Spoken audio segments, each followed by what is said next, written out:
Ebert review, Mel Gibson leading a war against English tyranny in Braveheart. A little girl discovers a friendly ghost in Casper. And Keanu Reeves stars as a futuristic data courier in Johnny Mnemonic.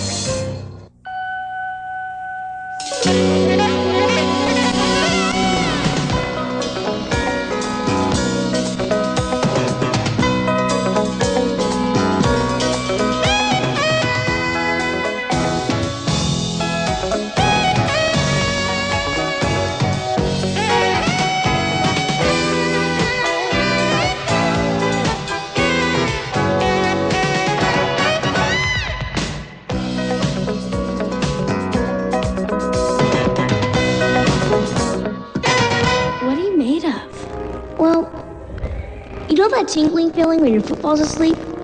I think I'm made of that. Straight from the pages of comic books, it's Casper, the Friendly Ghost, from Steven Spielberg's production company, and one of 5 summer movies we'll be reviewing this week on Siskel and Ebert, along with Mel Gibson's latest adventure, a teenage love story with Drew Barrymore, and more action from speed star Keanu Reeves. I'm Gene Siskel of the Chicago Tribune. And I'm Roger Ebert of the Chicago Sun-Times. Our first movie is the new special effects comedy Casper, based on the comic books about everyone's favorite friendly ghost. As the movie opens, a zillionaire's spoiled daughter is furious that her father died and left her only a broken-down mansion in Maine. But then she becomes convinced the property conceals buried treasure. The problem is she can't get rid of the ghosts that haunt old Whipstaff Manor, so she calls in the wrecking crews. I want my treasure. They can't haunt a pile of rubble for sake.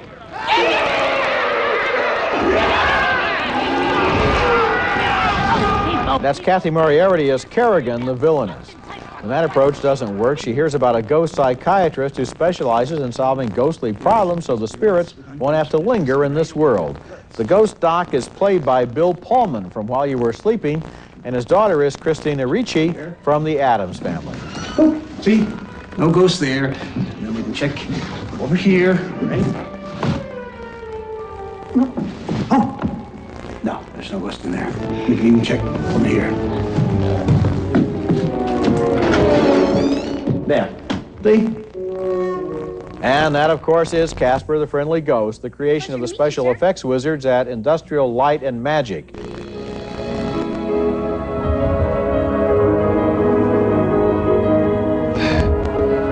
Cool. Casper wouldn't be much of a problem if it weren't for his 3 obnoxious uncles named Stretch, Stinky, and Fatso. They don't much like creatures of flesh and blood. I feel like Oprah on hiatus. You look like Oprah on hiatus. You know what the problem is? Casper's got no respect for us. After all we've done for the little glowworm. Yeah. Hey, what the hell do you think you're doing, Bullhead? This floor used to be dirty enough to eat off of. But we have company. Oh, yeah? Well, company loves misery. The key to the movie, I think, is the relationship between Casper and Christina Ricci, whose friendship helps the rest of the story seem more than simply contrived. The real stars of the movie are the special effects, though, and there are a lot of them. Colorful, bizarre, and sensational, including a chair that plummets down through the mansion and any number of lonely, moonlit cliffs and weird scientist laboratories. Casper is not very original as a story, but as an exercise in visual imagination, it's superb. Yeah, that's exactly the basis on which I like it, and it is the look of the picture. The 3 uncles, I mean, this is a real major achievement in special effects work, and they're absolutely entertaining. They kick the story into high gear every time they come on screen. You would almost want to go back and just study how they're done and how they're drawn. They're very exciting, and at the center, I like the story of the little boy ghost who wants to be loved and can't. But you're right, the story with the daughter and all that. Yeah, it's the special effects. And you know, when you see these 4 ghosts who each have their own personalities, you realize just a few more bits or bytes in that computer and they'll be closer to their dream of being able to create human figures. Human figures, you know. Yeah. Throw in Marilyn Monroe, and Humphrey Bogart. Those are the 2 they always mention. Right. I mean, these creatures are pretty real. Oh, it's very impressive work. Yeah. Okay, next movie, and our next film has the provocative title Mad Love and stars a couple of youthful heavyweights, Chris O'Donnell, Al Pacino's young co-star in Son of a Woman, and Drew Barrymore, who's been taking on some daring roles. But this picture, as it kept on reeling, had me asking, what's this movie really about? Barrymore plays a girl with some emotional problems. She argues with her verbally abusive dad. She dances wildly to rock music in her room, and all of this is seen through the lens of a telescope by her Seattle neighbor, Chris O'Donnell, playing a straight kid who is mesmerized by her wildness. Are there any other secrets you want to tell me about? This one, that one. Okay. How'd you get that? When she finds out about his spying on her through the telescope, she freaks. Frankly, I thought it would be more true to her character to enjoy the idea. You spied on me. Do you have any idea how that feels? What do you think I felt? I mean, if you were me and you saw you, wouldn't you look? Barrymore's character is truly troubled, and eventually she's hospitalized. He helps her escape, and together they plan a road trip to freedom. I didn't believe he'd actually go along, one of many scenes in Mad Love that seemed overwritten and phony. The next song that comes on, if it's Western, we go north. If it's rock, we go south. Yes. Okay. If the next song that comes on is a girl, then we go west, and if it's a boy, we go east. Okay. That's it. Southwest. On the most obvious level, I suppose Mad Love is a warning to kids about not romanticizing emotional illness. Suicide is not painless. But I thought Mad Love stacked the deck against her dad, and also that it did glamorize her rebellion for the sake of audience entertainment value. I know that the director and writer and stars of this picture are serious talents, but I think Mad Love is pretty phony. I was really impressed by how phony it wasn't. I think it's very interesting how the Chris O'Donnell character is a responsible kid. Right. Who realizes too late that he's in over his head with a woman who has real big problems, and then tries to behave toward her parents, and toward the world in a responsible way. And when you say you didn't believe her reaction when she caught him spying on her, she's manic depressive. One day she might have been thrilled by the idea, the next day she might be angered by the idea. That's the whole basis of her personality. Well, I thought that, I guess the choice I thought she'd make would be delighted by the idea. Yeah, but when you have a disease like that, you can't make a choice Roger, like I guess that. what I'm saying, let me sort of restate what my objection to the whole picture is.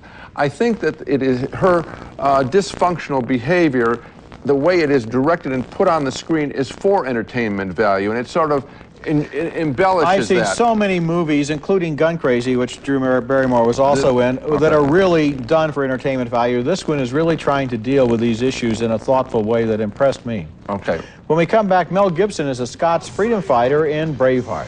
If we win, we'll have what none of us have ever had before. A country of our own. You come to fight as free men. And free men you are. What will you do without freedom? Mel Gibson plays William Wallace, a 13th century Scotsman who led his countrymen against the English in Braveheart, a new epic filled with blood, thunder, romance, and history. It's a mixture of A Little Merchant in Ivory and a lot of Mad Max, and a rousing adventure story that's especially good during the bloody battle scenes. Not much is known about the real William Wallace, but Gibson's fictional version is a fierce nationalist who defeats the English and then defies them. Here are Scotland's terms. Lower your flags and march straight back to England, stopping at every home you pass by to beg forgiveness for 100 years of theft, rape, and murder. Do that, and your men shall live. Do it not, and every one of you will die today. Between his campaigns, Wallace finds time for romance. His first love is his childhood sweetheart, played here by Catherine McCormick. I love you. Always have. I want to marry you. And later, he finds an unlikely ally in the French-born Princess of Wales, who betrays her English husband and father-in-law to inform Wallace of England's plans. She's played by Sophie Marceau. This is the second time you've warned me of danger. Why? There will be a new shipment of supplies coming north next month. Foods and weapons, they will... No, sir. Why do you help me?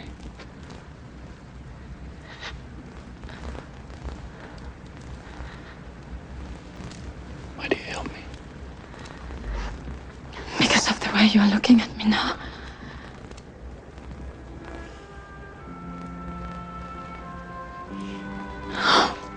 Braveheart is the second movie this season about warrior Scotsmen. The first was Rob Roy. I liked them both for different reasons. Rob Roy was more cerebral and down to earth, showing the brutish living conditions of the time and making us feel how exhausting a sword fight really is. Braveheart is more in the tradition of great Hollywood action epics and swashbucklers with thousands of thundering hooves, rivers of blood, and a charismatic hero.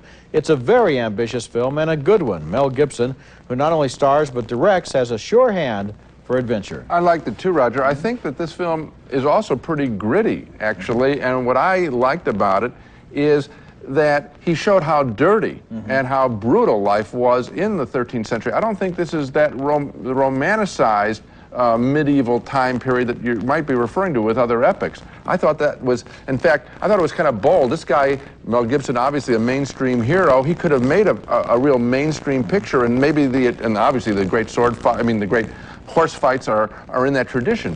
But I thought that this is a pretty rough film. It's very intense, and I thought it was pretty bold of him to do it that way. Yeah, and the art direction is good, too. Those kind of crude wooden forts and so forth that they have up there on the further borders of the English Empire. Yeah. Very interesting. He's breaking a little ground there, I think. When we come back, Keanu Reeves, fresh from that wild bus trip in Speed, is an embattled futuristic courier of data storage on the information highway. Johnny Mnemonic is next.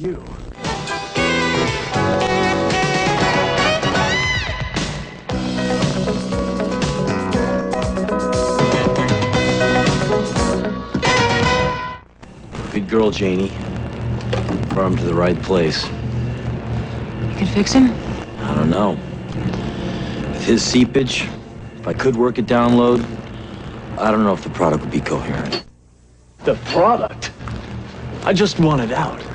That's Keanu Reeves from Speed, and his problem in the movie Johnny Mnemonic, he's carrying information implanted in his brain. That's his job. But he's got so much info embedded in his noggin that it could kill him if agents from an evil corporation don't do it first. Obviously, the computer cyberspace revolution is a fertile territory for all kinds of movies, but how exciting can a movie be that takes place in somebody's head or inside of a machine? That's the challenge of Johnny Mnemonic, and that's why Johnny Mnemonic, despite all of its high-tech gadgets, breaks down into more of a traditional action picture than I think it would like to be. Here, Reeves instructs renegade workers from the film's evil corporation how to load and unload information into his brain. It's too valuable to be carried any other way. Upload begins when you press here. Hit me.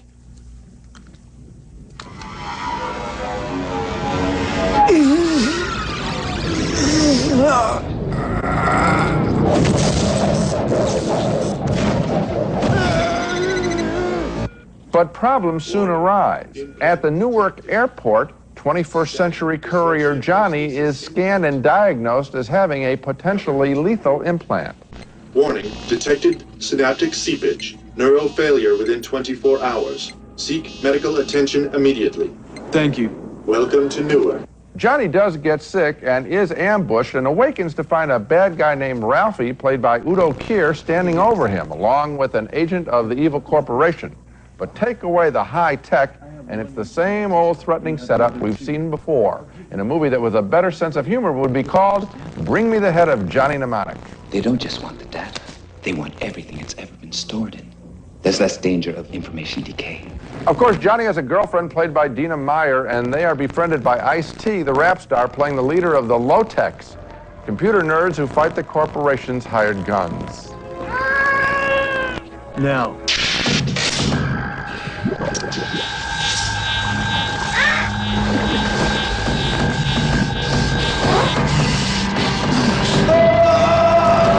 The film was directed by well-known 80s artist Robert Longo, whose charcoal drawings of men in motion are Generation X icons, but I didn't find any equally memorable images or thoughtful images in Johnny Mnemonic.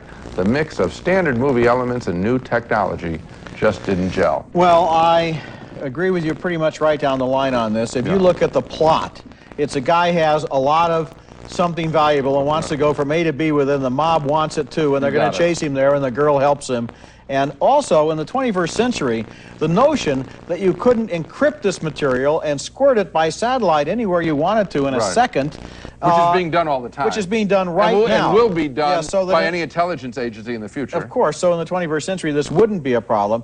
There is one thing I liked, and that is some of the computer graphics. For example, in virtual reality, when he manages to physically get inside the internet and move things around, that's good looking. But the movie doesn't have, the plot doesn't have the imagination to deserve those sorts of graphics. Okay, when we come back, Roman Polanski stages a strange inquisition in a pure formality.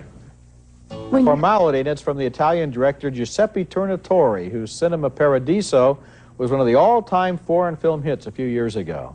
This new movie strikes an entirely different tone.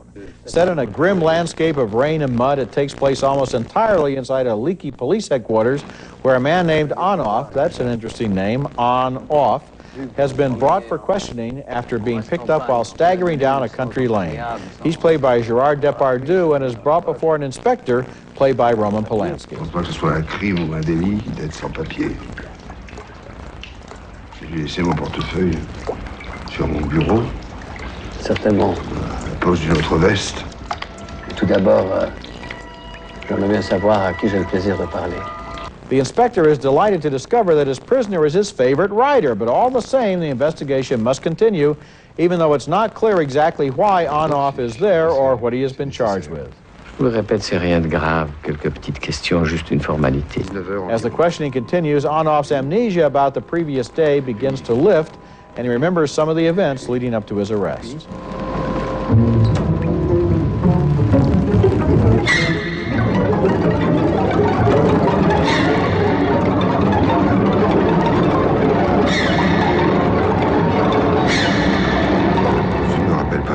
In its style and purpose, A Pure Formality is positioned halfway between Kafka and Samuel Beckett. The movie starts out looking completely realistic, but eventually we begin to gather that the isolated station and its weary inspector are symbolic in some way of the human condition. We also begin to gather that the movie is going to consist of a very long series of long conversations in which Polanski and Depardieu are at cross purposes. And since the key to the conversation becomes clear to us quite a while before it does to Depardieu, the movie is more of an exercise than a real drama. Did you like it? Or No. You didn't recommend it? No. I am going to recommend it because of these two actors. Okay. First of all, I think we ought to do a show sometime about Gérard Depardieu. I don't know of an actor that establishes credibility instantly in more different kinds of roles than Gérard Depardieu worldwide. It's just amazing what his range is, and he does it without a lot of artifice. Oh, he's the best, yeah. Then Polanski. Again, Roman Polanski, we've said this before, his name is caught up with personal controversies, and I don't think he'll ever get the credit he deserves. But now, as an actor, he's able to keep up with, and he doesn't do it earlier in his career, sometimes he'd play these whiny, weird characters, or sometimes even in Chinatown, you'd think it was a mannered performance. This is a very natural piece of work. I liked it for the theoretical reasons that you were talking about. I liked it for the playing of the two stars. Well, I have to agree with you that the acting is good, but it seemed to me that once I understood what the movie was about, there was less there than I hoped for. It doesn't pay off at the end. Okay, coming up next, inspired by the release of Mel Gibson's Braveheart, our video pick of the week is another medieval drama. Plaza, offering the finest in luxury, service, and Southern California style, adjacent to Beverly Hills on LA's fashionable West Side. The Century Plaza Hotel and Tower, a Westin hotel. As I mentioned when reviewing Mel Gibson's Braveheart, I admired how dirty the world of that film was, that it captured the filth of the 13th century. The other film that comes to mind for having the same quality is my choice of our video pick of the week, Roman Polanski's little seen but superb Macbeth from 1971 with John Finch as a scheming Scottish lord and Francesca Annis as his lady. I'll drug their possets.